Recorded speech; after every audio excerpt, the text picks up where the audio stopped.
on in. Open up your cameras, pop it into the gallery view and wave. Hi. Hello, everyone. Welcome to this wonderful fireside chat. We're so excited to have you here today. My name is Carrie Cardinelli. I'm going to go ahead and put myself on the spotlight now just for a moment to welcome you.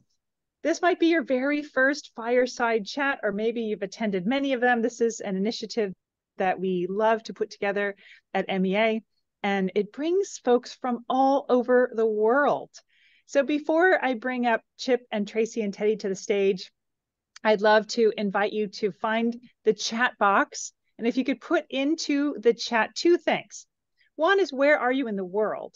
And number two is, what's one of your favorite ways to rest?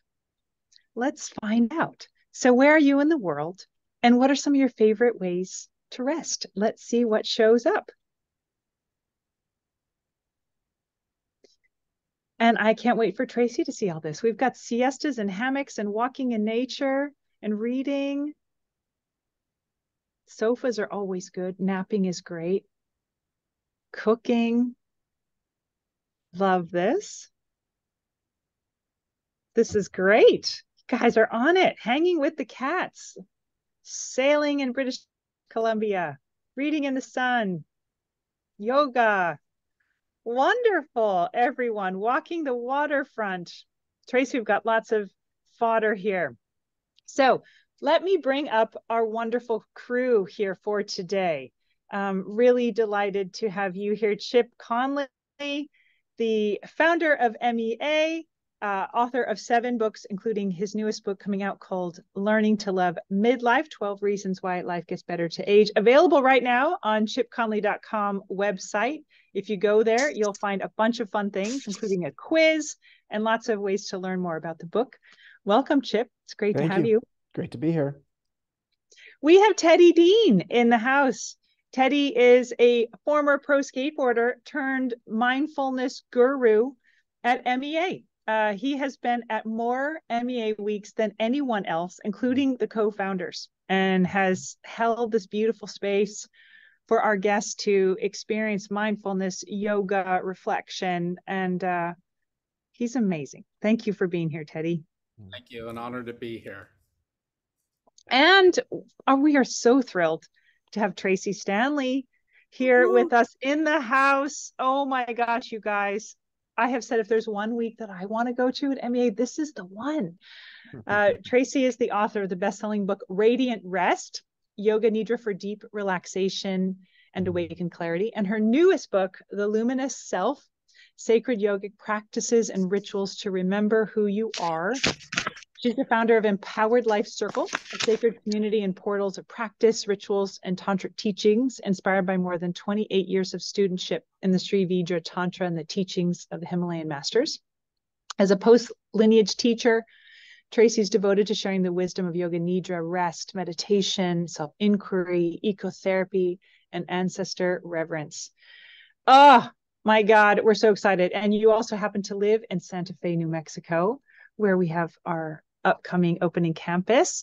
So with that, I'm going to turn it over to Teddi and Chip, and we're looking forward to having some time for mindfulness and some questions. And for all of you listening, during the last part of this call together, there will be an opportunity for you to ask questions. And we love it when you raise your hand to come up, but not yet.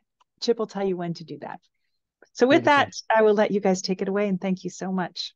Harry, thank you. And good luck with your reframing retirement.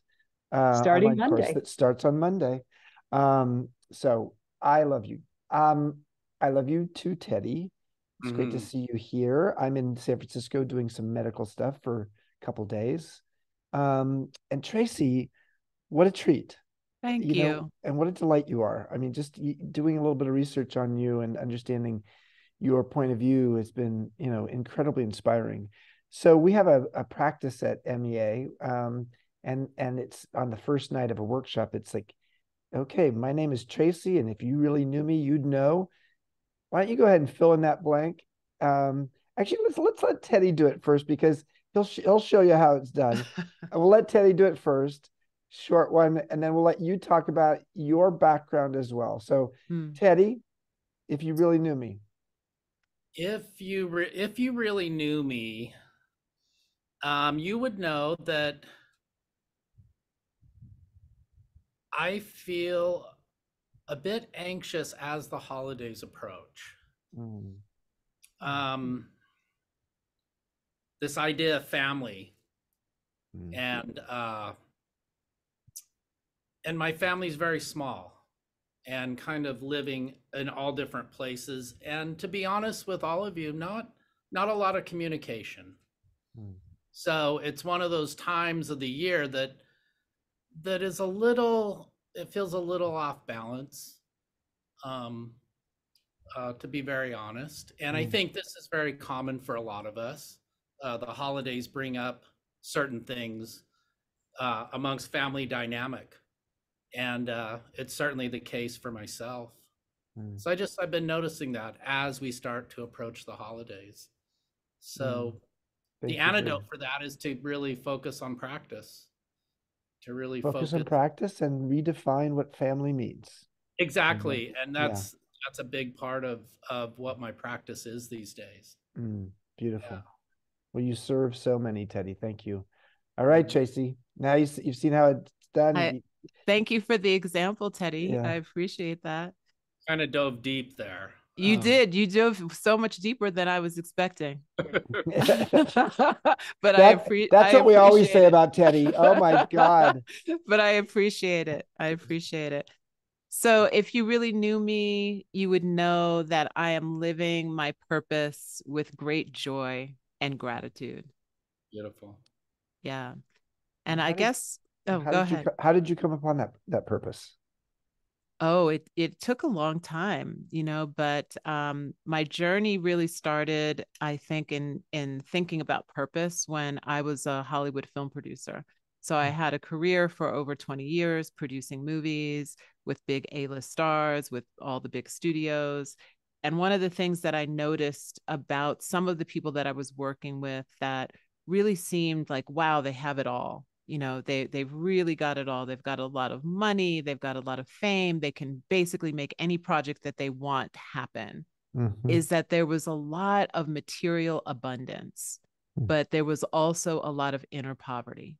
And it was really interesting to see how those things could coexist and how the inner poverty at some point would overtake the material abundance, where you just felt like, or at least what I was seeing and feeling into, was that you just needed to have more and more abundance, more and more things that you were collecting, more and more toys to try to drown out this inner poverty or spiritual bankruptcy even. And so what I started to notice is that everything is a frequency, and that the films that I was making actually are a frequency that goes out into the world. And I needed to be responsible for that frequency, right? The more aware I became, because luckily I was practicing yoga and doing spiritual studies during this whole time that I was producing films. And I think for me, this idea of purpose came about in, what is my purpose? Am I actually doing things that are life affirming for me? Or am I doing things that are depleting to not only myself, but to others? Do I really need to make another movie with Steven Seagal? Or, do I really need to make another movie that has a gun on the poster? Right. Yeah. And so that was the beginning of the questioning. And I really think about that as like the beginning of my self-inquiry practice. That led me to the deeper purpose that I share now. Well, to set our frequency for the next 50 minutes, why don't we give you the opportunity to do a little meditation for us, guided meditation, as well as a poem, and in whichever order feels right to you. Yeah, I would love to do that. So what I would say is I invite you to find a comfortable meditative shape and feel into this idea of it being a shape as opposed to a posture. So that means that if it feels good for you and you're sitting at your desk or you're sitting on the floor, whatever it is, just find that shape and allow your eyes to either close or your gaze to soften, and then become aware that your body is breathing. So as you become aware of the body breathing, become aware of the cadence of the breath, the natural flow. And perhaps you can bring your attention to the opening of the nostrils and just begin to feel the breath as it moves into the nose, rides across the roof of the nose, moves into the lungs where the breath dissolves. And you may notice that there's a pause between the next exhale. And you can just feel and notice the impulse to exhale and then follow that flow of the exhale out. And just for the next 5 breaths, just be with the breath moving in and out. And see if you can let go of this feeling of needing to extract or to take the breath. And allow the breath to come to you as a gift. Feel as though you are receiving the inhale and allowing the exhale to release.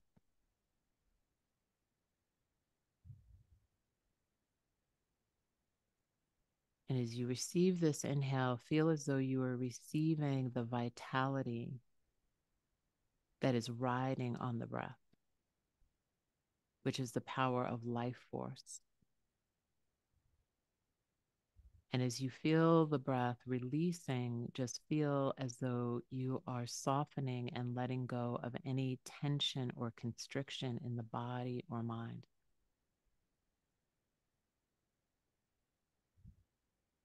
And now just allow the breath to move back and forth, up and down, in and out in its own way for the next 5 breaths.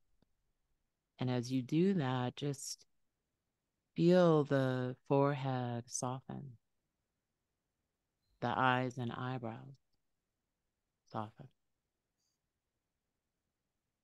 the bridge of the nose, the jaw, and the chin soften.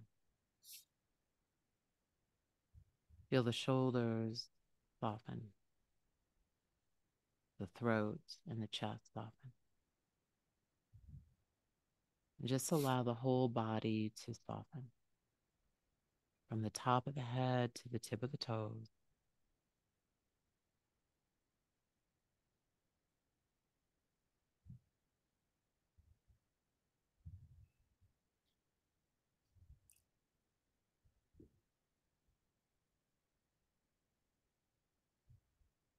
And then just let your awareness rest at the heart center and receive this inquiry. And listen for the first thing that you hear. So, what is the question that I most need to ask myself today? What is the question that I most need to ask myself today?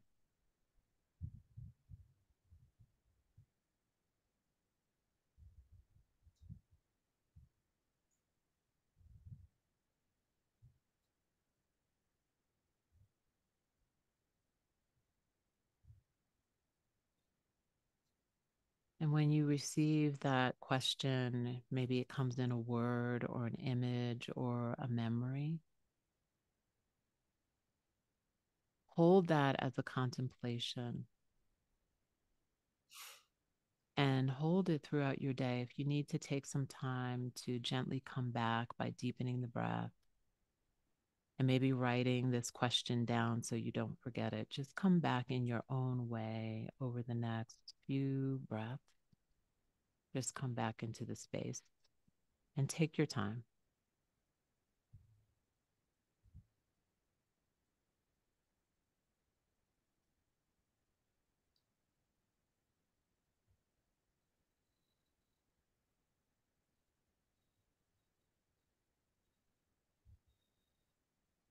Thank you for allowing that space for us to center together. I appreciate that. Thank you, Veronica. Gosh, you're amazing. Oh, okay. Now that we're a puddle, give us a poem. Oh, yes, I would love to give you a poem. So I want to preface this poem first. It comes from my book, Radiant Rest. And one of the things that I often hear from people that I mentor or coach is that I don't have time to practice. I don't have that 30 minutes. I don't have that hour. And so I wanted to really offer a way for people to reframe this idea of practice needing to have these boundaries, and instead to really reframe this idea of practice as being part of our life, that's intrinsically part of our life, that flows through. So this poem that I wrote is called The Householder's Prayer. The altar is in my heart. The sun and the moon are my gurus. I trust the earth to support me. Each time I close my eyes, I enter the void. My heart is the portal to my sacred cave. I whisper the names of the divine as I prepare my meals. I notice the flow of my beloved's breath as they fall asleep. And I synchronize my breath to the flow of love. I place a blessing in the pause between the breaths. I hold the power to create a new reality with every thought. I honor silence as a blessing. I explore who I am and who I am not in the mirror of relationship. I question my beliefs with curiosity and courage. I honor my ancestors. I lay down all self-doubt with compassion and forgiveness. I remember the light of my soul as I enter the dream state. I recall the beauty of truth as I transition from sleep to waking. I know the vibration of truth. I remember that nothing is mundane. I honor the power of the transition as a portal to transformation. Everything is an offering. My life is a sacred ritual. Beautiful. Thank you. Thank you. Thank you. Yeah. So Tracee, we have a saying that we love to say at MEA, which is the meaning of life is to find your gift. The work of life is to develop it, and the purpose of life is to give it away. It's from David Viscott. You clearly have a gift. Give us a sense of the journey that has brought you to where you are today, from when you were young, etc. How did you end up in Santa Fe? That's big, all-encompassing question. Yes, those are big questions. So what I would say is I woke up at some point in my early 20s realizing that there was a part of me that was powerful and bright that I didn't have access to, but it was revealed to me in this moment that I wasn't expecting. I didn't know anything about meditation, didn't know anything about yoga. At the time, I was living in South Africa. I was sitting on the balcony in Tamborskloof looking at the Table Mountain. And the Table Mountain, if anybody knows about Table Mountain, a lot of times it's covered with this cloud, beautiful clouds of just like, they call it a tablecloth. And it's absolutely exquisite. And it was just before sunrise, and I was just sitting there watching it. And that moment of presence dropped me into a spontaneous meditation. I did not have words for what happened at the time, but I knew that something in me was revealed. And what was revealed was this place within me that felt as though it was always at rest, always at peace. And then I started to tell people about what happened. They were like looking at me like I had 12 heads. And then eventually I found someone who was like, oh, I know exactly what happened to you. Here are some books. Here's Way of the Peaceful Warrior. Here's Khalil Gibran. Here's Celestine Prophecies. And I started reading all of these books. And that's what sort of led me into this path of yoga. And my first yoga class, I had the same exact experience. And what I realized from there was that, oh, this is actually something that there's a science to, that someone actually made this happen, or at least that's what I thought at the time. But it was me actually resting back and trusting in presence that allowed that moment to be revealed again to me, and many times over the 28 years that I've been practicing yoga. And so what I think that I did was I didn't find my gifts. I feel like the practices of meditation and yoga nidra allowed me to remember my gifts, right? Those gifts were remembered. It's like, oh, yes, I have, certain gifts that were definitely developed over childhood because of childhood experiences. I was very introverted. I was, definitely my parents were very strict. So there was this like, don't be too loud, don't be too out there, cross your hands and sit in a very proper way. But that allowed me to learn how to deeply listen. That allowed me to develop this kind of pattern recognition as a gift. And then there were the natural gifts that I came into this world with. And so for me, it's all about a remembering and a reclaiming. And sometimes when we get to, later stages in life, and this is what I work with people on, is that they're like, I used to be so creative. I used to love art. I used to be so good at doing these things. And it feels like life got in the way. And so for me, practice is about reclaiming, remembering. And I think that that's how I rediscovered the gifts that I naturally had. Teddi, you want to say anything? I've got a couple thoughts, but I'll let you go if you'd like. Yeah, that was just,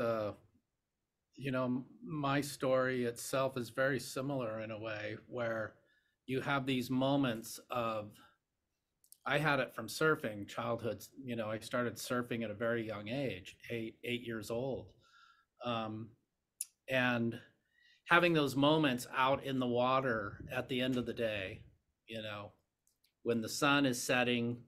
I have no idea what spirituality is. I have a little bit of an idea of what religion is, but the end of the day, kind of a glassing off of the ocean, the sun setting, a couple dolphins swimming by me, and this experiencing this sense of awe was something I was very familiar with from a very early age that I could not define at all, but it was something that really carried me in a way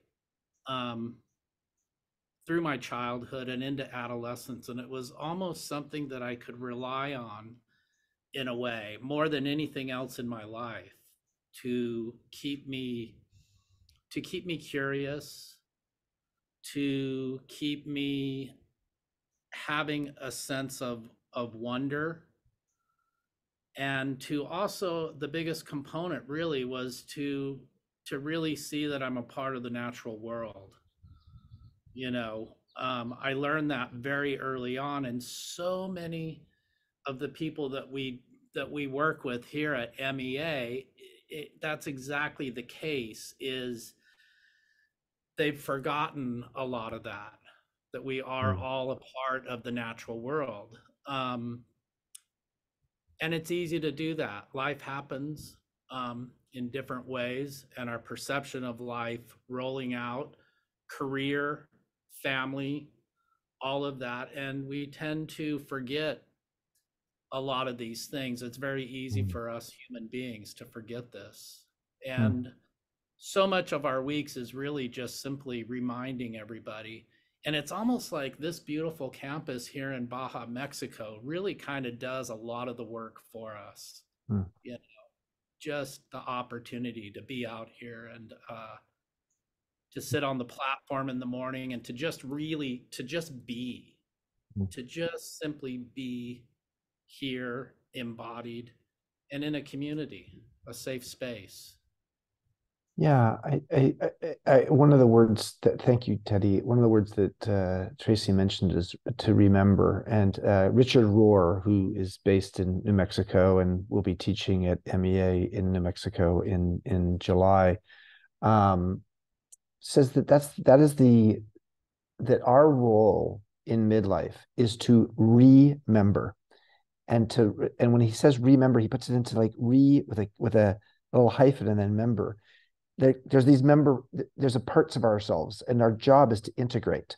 As we grow old, we grow whole. And growing whole is to take the member parts, what's inside of us, and remember it and reconnect it like a jigsaw puzzle with the rest of our lives. And it feels like you've done that. But so I want to understand, how did Santa Fe come about for you, Tracee? And how did you get into and out of the filmmaking business? Oh boy. Okay, those are some questions. So, I'll start with how did I get into the filmmaking? So I got into filmmaking because when I was living in South Africa, I read Way of the Peaceful Warrior. That was one of the books that I was given. And there was a situation where all of my belongings were stolen out of a car. And the only thing that was left in the car when I went and looked inside the trunk was I was reading Long Walk to Freedom by Nelson Mandela. And this is back in the day when we had paper tickets. I'm sure everybody remembers the paper tickets, and you could call and like change your ticket and my passport. And I took that as a sign. I just remembered when the gas station burned down in Way of the Peaceful Warrior. And I was like, oh, this is the end. I'm done with this part of my life. I'm using this transition because this is a transitional point where I can either flow with the transition that's happening or I can fight against it. And I'm going to go with the flow of this transition and move on to something else. And one of the things that I had really loved about being in Africa and traveling to different places in the career that I had then was that I got to see so many different places. So I picked up photography. I picked up cameras because at that time there was embargoes happening, so there's no Kodak film.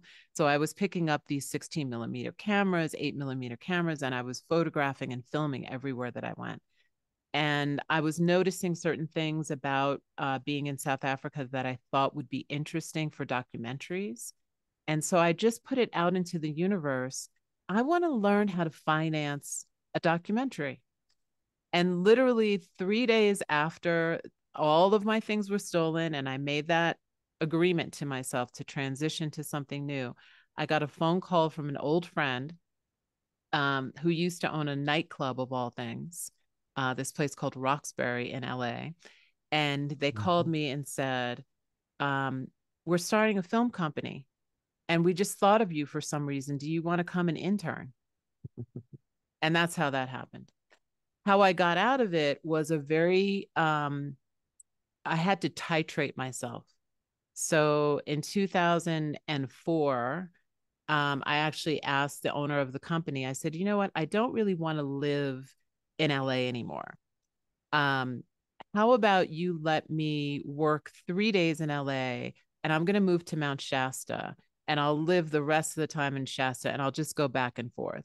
And for whatever reason at that time, they said yes, because they recognized that most of the work that we were doing was on the phone anyway, and then I would be on set. So I slowly kind of got myself out of being in the film business and really moved myself into a place where I could make the kinds of films that I wanted to make at a slower pace without having somebody breathing down my neck saying, oh, we need to make 25 movies this year, even though there's only, 15 people in the company. So that was that. And then I want to pull the thread of nature and awe that Teddi just talked about. What I realized during this time of being in the film business and practicing yoga was that connection to nature was a portal to me remembering my power. It was a portal to me remembering that I am nature and the value of being able to look at nature and the cycles of nature. Being in Los Angeles, everything is constantly in bloom, right? And we are really expected to be constantly in bloom and forever young in that kind of society, especially in a place like Los Angeles. But the overculture tells us you're not valuable unless you're blooming or blossoming. And what I notice in nature is that there are cycles. There are cycles of something being seeded and something blossoming and then something going fallow and seemingly dying, but that there's really always something that comes up. There's always a rebirth happening. There's always some sort of rebirth, and we have to hold space for those transitions in our life to be able to see and ask the question, really, what is it in me that is dying? And what is it in me that is ready to be born? And when I answer that question, it gives me so much more power. So the connection to nature, my desire to move to, Mount Shasta and kind of get out of LA.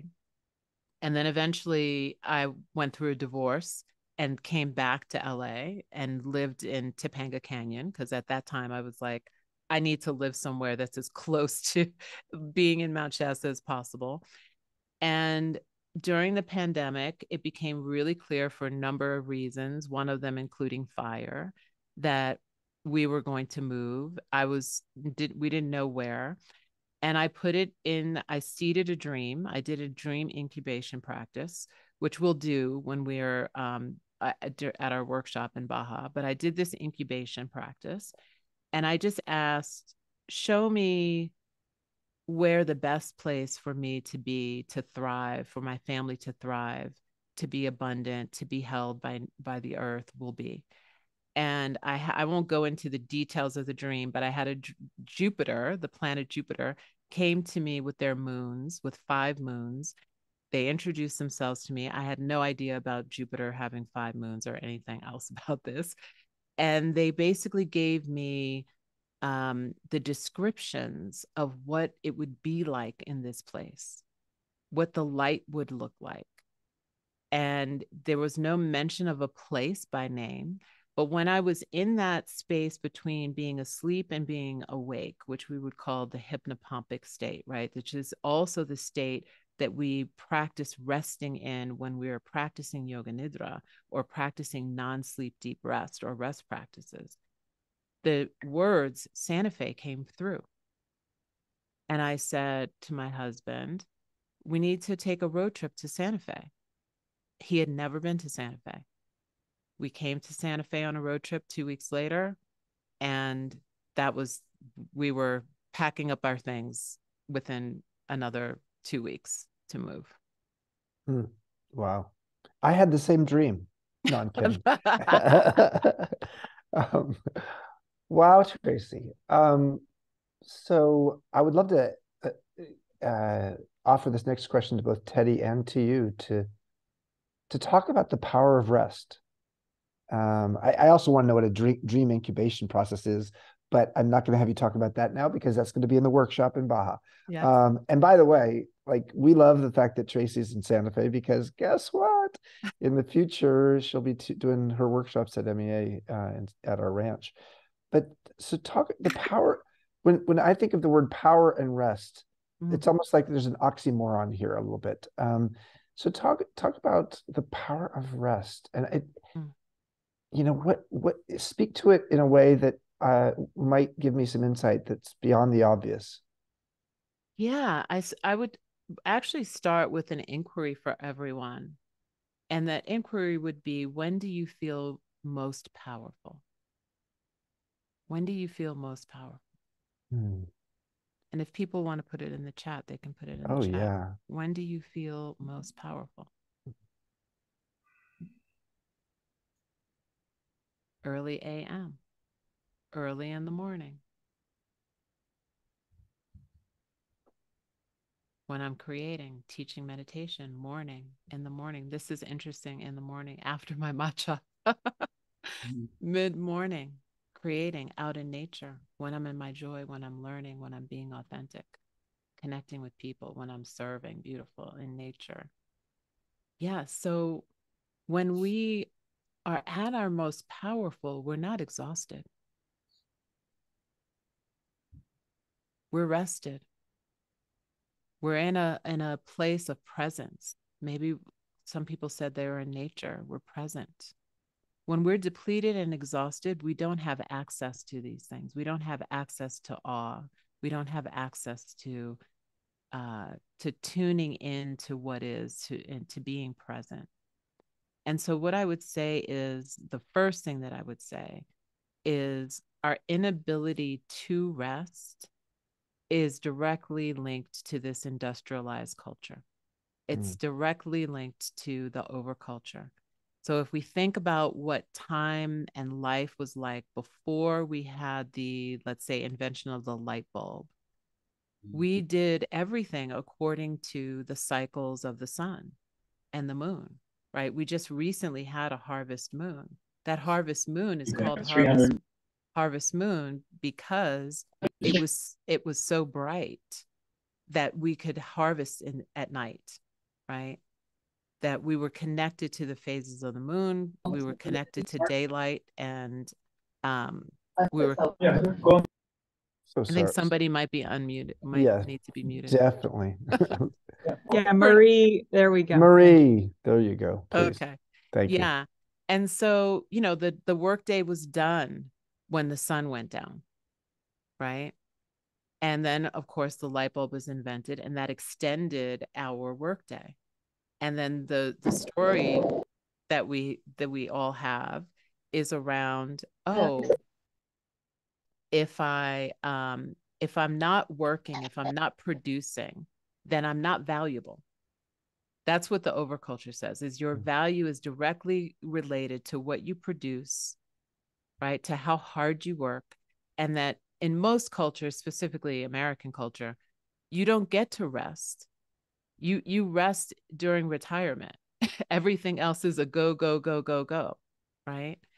And so what I want to say is that our inability to rest is definitely also related to our belief that we are, and I'm going to say our forgetting, that we are not connected to nature. The fact that we believe that we are separate from nature is our biggest forgetting. It's a collective amnesia. And it is something that tells us we don't have to rest because we're not actually looking at what is happening in the cycles of nature. So what I would say is that it's not natural for us to be busy or to want to be busy. It's natural for us to want to live from a place of our own knowing, of our own inspiration, but the overculture creates distraction, right? And so if we think about, and we can all ask ourselves this question, in what ways am I distracted? How do I waste time? What are the things that I do to waste time? And am I willing to release some of those things that are not life affirming, that are time wasting and are depleting, to regain some of my space back so that I can be in nature, so that I can practice intentional rest? Because a lot of people will say, oh, but I sleep 8 hours a night. Sleep and rest are not the same thing, right? Sleep is something that helps the physical body. Rest is something that helps the entire being. Beautiful. Teddi. Yeah, beautifully said, Tracee. What I, with so many, in my own experience, and with so many of the people that I work with, and I think I would think that you've had the same experience when you guide somebody through a restorative yoga class or a yoga nidra class. People, so many of us in our culture have no idea of this kind of low hum of anxiety that we just live with, that we just think this is the way it is. And we do a class like that. People come out of it and they're just like, I thought I was pretty rested, but I just did this practice and I realized I am buzzing at a very, very high level. And this is what I live with. So much of us just having that question of what are we willing to live with? How much of this kind of low hum of anxiety is the only way I can kind of explain it. And I've certainly experienced it myself. So I feel like so many of us don't even realize what a real rested body feels like, you know. And when we finally get to experience it, it's like, oh my God, like what just happened to me? I had no idea that I'm running at such a high level. I'm healthy, I'm da da da da, but our poor, this nervous system of ours, you know, the constant barrage of content, um, distraction, and just our own addiction to our value being tied to our busyness. Really eye-opening, and it's so beautiful to see this every week here with our workshops, with some of the mindfulness practices that we do for people here. Let's open it up for, thank you, Teddi. Let's open it up for people to ask questions. So in order to do that, at the bottom of your screen, the reaction section has the ability to raise your hand. So please raise your hand. You can put it in the meeting chat, but I may miss it there. So better to raise your hand. And we only call on people who actually have their camera on. So would love that. While we're waiting for that, oh, Kelly, you'll have to turn your video on. Thank you. A question for you, Tracee. Explain Yoga Nidra. So one of the things we like to do at MEA is to introduce things to people, but not everybody knows these things. And so let's assume that a lot of people don't know what Yoga Nidra is. So in 1 or 2 minutes, explain what that is. Oops, you're actually muted right now. Let's turn that up. Thank you. Thank you for asking that question. Yoga Nidra is also known by non-sleep deep rest, which some of you may know about.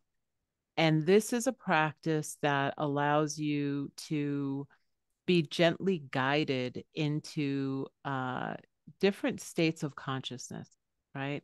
And so someone who's practicing Yoga Nidra is going to be laying in a supine position or a reclined position. We're going to be asking you to pay attention to the breath and how the body is breathing and coming into a diaphragmatic breathing. That diaphragmatic breathing pattern with an elongated exhale helps you to move more into a rest and digest place. So automatically the body starts to begin to surrender. And then at the same time, it's a systematic deep relaxation practice. So there are different patterns of relaxation that we move through the body. Moving through the body at these places, which are known as marma points, which we can think about as energetic. It's almost like the meridian system. Like there's certain nerve plexuses that where they gather, and there's points of energy, which you talked about, that buzzing, right? That's the buzzing that you start to feel when you start to realize, oh, I thought I was rested, but now that I've kind of surrendered a little bit, I feel this other frequency happening. So Yoga Nidra, the word yoga means union, and Nidra refers to the yoga of sleep. But this is sleep with a slight trace of awareness. So the person who is guiding the Yoga Nidra guides you into a place of deep, deep relaxation where the body itself might fall asleep, but the consciousness stays awake and aware.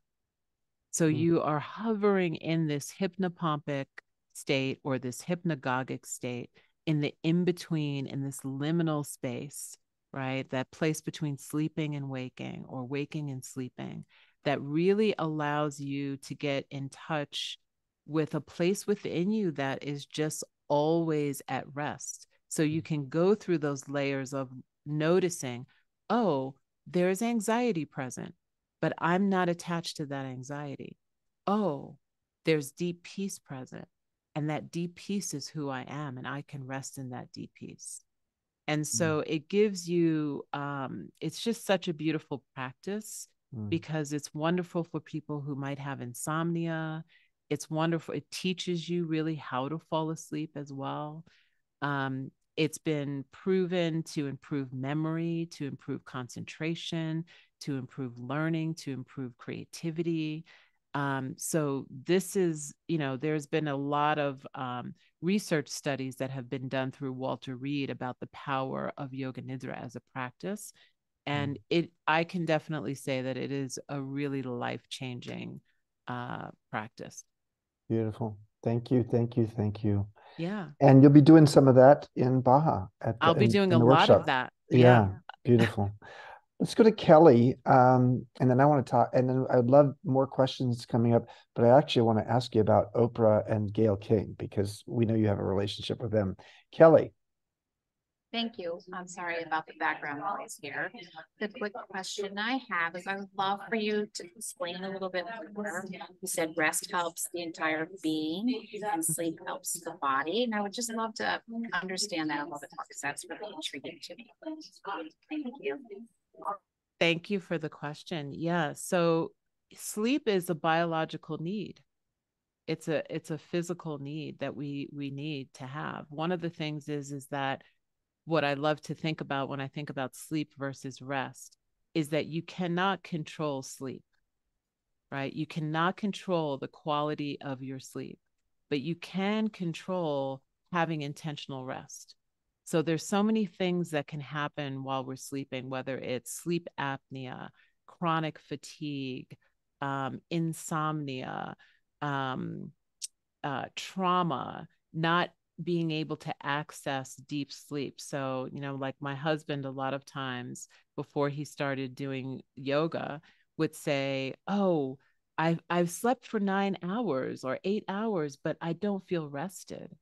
Right. And so now we have these devices that we can put on our bodies that give us the biometrics, and we can look at, oh, I was asleep for 8 hours, but I only had 15 minutes of deep restful sleep. That's not enough. On a constant basis, that's not enough. So what I mean when I say that sleep is for the physical body, yoga nidra and non-sleep deep rest and rest practices are for the mind. They are for your spirit. They are for your creativity. I mean, I've written 2 whole books that have been published in the last 3 years from a place of rest, from a place of yoga nidra, right? They're for your creativity. They're for your inspiration. They're for your innovation. So I'll just give like a little example that I talk about in Radiant Rest that I think is really interesting, is that people like Salvador Dali and Albert Einstein, they understood the power of the liminal space, that hypnagogic space. And what they would do is they had different techniques, but they were basically the same. They would take a metal plate and they would place metal balls on top of the plate. And they would sit back in a chair and they would allow themselves to fall asleep. And what's going to happen when you fall asleep is the hand is going to start to go down. So the hand would go down and the balls would clank on the floor, and that would wake them up. And as soon as they woke up in that space, they would start writing, because that was their space of inspiration. That was their space of creativity. So they knew that there was this place of wakefulness, of consciousness being awake, but the body being deeply rested, that gave birth to something really powerful. And that to me is different than being asleep, where you're completely unconscious of what is happening in the room, what is happening in your mind, and even what's happening in the body. In the place of deep rest in yoga nidra, you can be aware, oh, there's pain in this place of the body that I never noticed. And then maybe I can ask this organ or this question in my body, what message do you have for me? And then I can receive something. And I can also touch into this place that in Tantra yoga is known as Jata Vedas. And it's this flame inside of us that is eternal, that is said to know both the cause and the cure. It's said to be the part of us that is the inner knowing, that we then become disconnected from because of all the distraction and because of the belief that we are just this, right? We're just this body. Yoga Nidra allows us to understand that we are more than just this body. Beautiful. Veronica, you had a question, and I want to bring you up. Let's have you offer a brief question to Tracee or Teddi. Thank you. I want to thank you for such a beautiful conversation, all of you. And so I was thinking about some comments from earlier about how you don't find your gift, you remember them. And shortly thereafter, you were talking about how we are part of nature and the cycles of nature. And the words that were being used were like rebirth. And it made me think that a word that is probably part of the conversation is dormancy. If we're remembering who we are, what has been laying dormant. And I wanted to pose for you to respond to that word of dormancy and how to reawaken the rebirth. Thank you, Veronica. I love that question. And we can think about the dormancy as if you're in North America right now, that things are starting to go fallow, right? And there's no sadness in nature about the fact that things are going fallow, because nature knows that there is another cycle coming. And so the dormancy that I hear you, when I hear this word dormancy, I also think of the rest, right? I also think of the wintering that can happen. And the dormancy is that time that allows us to gather in and to remember and to vision what is coming for the future. So one of the things that I did when I moved to Santa Fe was the seasons are much different than they are obviously in Los Angeles. And in fact, the seasons and the elements here are unforgiving. At any moment, there could be a dust devil, or you could be caught in a monsoon during monsoon season. And there is no controlling that. And so when I had my first winter here, I said, oh, I need to shift the way in which I work. The way in which I work means now that I need to go into hibernation over the winter, and everything is a no during the winter until February. And that's just the way it is. And so last year, my whole team, we went into what we call the rest cave, and we invited our entire community to come into the rest cave with us, right? With practices. And it was all about being dormant, being fallow, laying low. And what we need to do, I think, as a society, is we need to reclaim this idea of dormancy, of laying low, and not have it be something that is negative, right? Because a lot of times, and even this happened when I moved to Santa Fe, is that people would say, oh, so are you retired?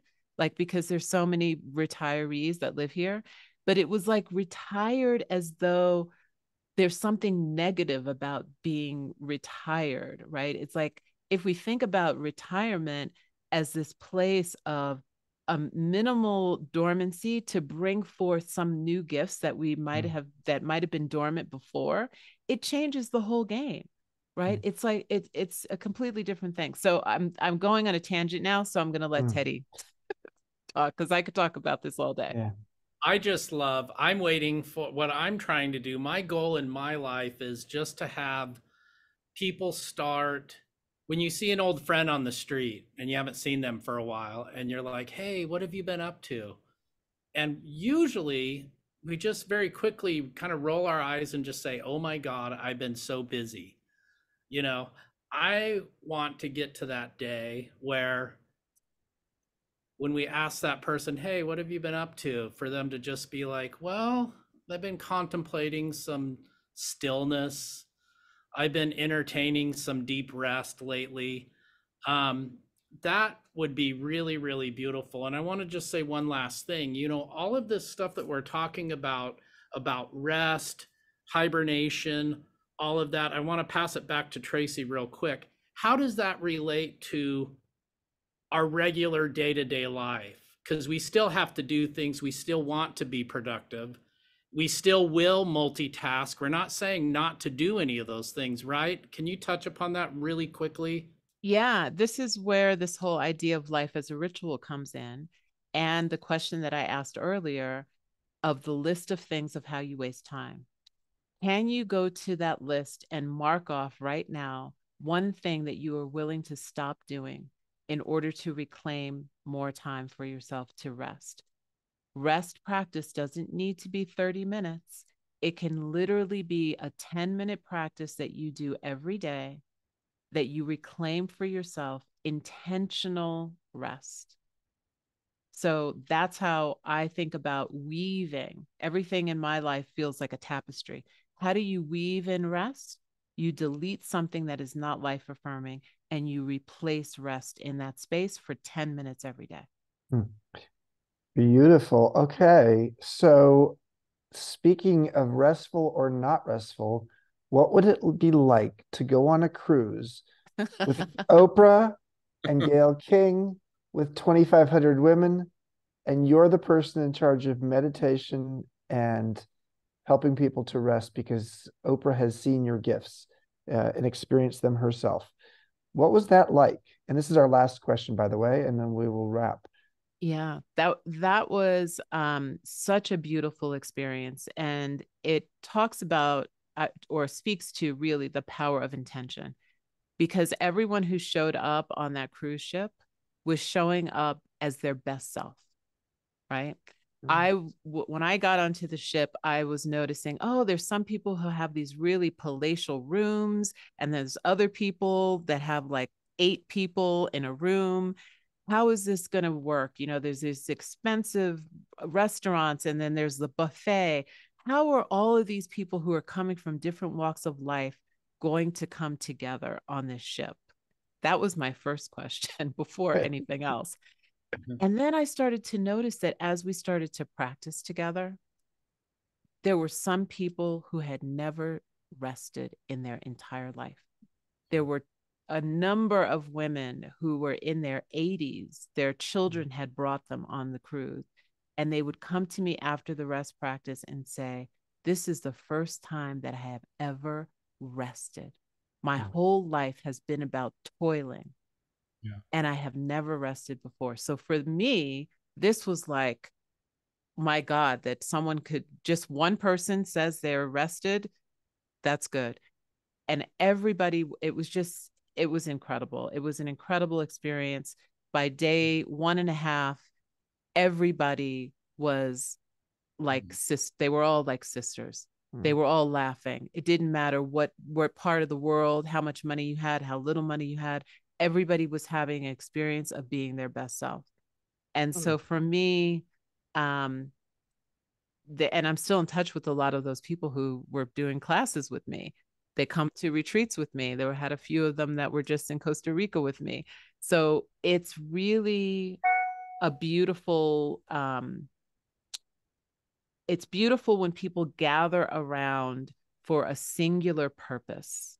Like we're going to be gathering around for that singular purpose of being rested, of recovering our true nature in nature, and to remember the awe that is available in this natural environment of being in Baja. So yeah, it's just incredible. It was an incredible experience.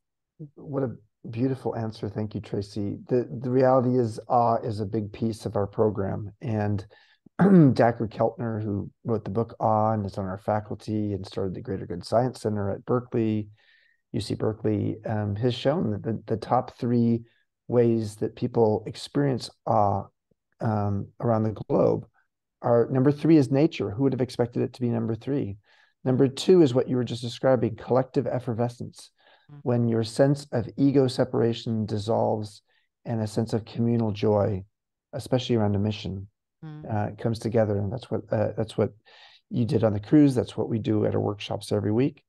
And number 1 on the list, and I just want to call both of you out, both you and Teddi, is moral beauty. Seeing kindness, courage, and the best humanity has to offer. And we're very proud at MEA that those 3 things, nature, collective effervescence, and moral beauty, are almost like a requirement for every workshop we do. So aren't we lucky to have you on the workshop calendar for next year and in Santa Fe for future workshops? And thank you so much for joining us for this call. What a beautiful opportunity. And Teddi, thank you so much for discovering and getting to know Tracee and bringing her into the MEA family. Pleasure. Thank you both. Yeah, thank you. Thank you, everyone who's been here listening. We appreciate you. Back to Carrie. Thank you all so much for being here today. Thank you, Chip. Thank you, Teddi. Thank you, Tracee. What a gorgeous hour. I hope you all are feeling rested and inspired and brought your best self today. We will be sending you an email with the recording later today. You can also find it on our YouTube channel shortly, where we've been streaming it. And thank you again, everyone. Have a beautiful rest of your day. Thank you. Rest of your day. You heard it. Rest of your day. Thank you, everyone. There we go. Thank you, everyone. Just don't rest in peace. We're not ready for that yet. No, no. Bye, guys. Take care. Thank you, Chip. Thank you, Ken.